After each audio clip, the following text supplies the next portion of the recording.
If you are wondering if there is a charger included inside the box of POCO X8 Pro, then the answer is partially yes. In fact, the answer depends where you live, because in many countries, especially European countries, the power adapter is not included, but there are regions or countries where the power adapter is included.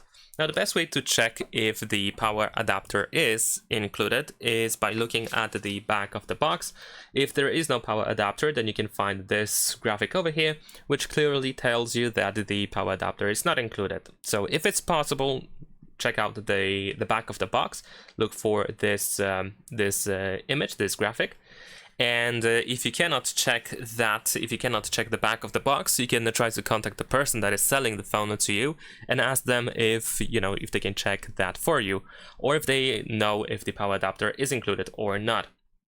But generally speaking, if you live in a country where power adapters are no longer included, if you have like some sort of like any idea, if you know anything about chargers being included nowadays or not in your country, then it's going to be exactly the same case in here. So most of the Europe, I believe, if not all of the Europe, and for example United States and so on and so forth, so these countries will not include the power adapter. But for example, if you live in, let's say, Southeast Asian country such as India, then most likely the power adapter is going to be included, because usually these regions, like the Southeast Asia countries and other countries, other regions, they still have power adapters included inside the box, so you can expect it to be in there as well. So that's pretty much it. Leave a like and subscribe.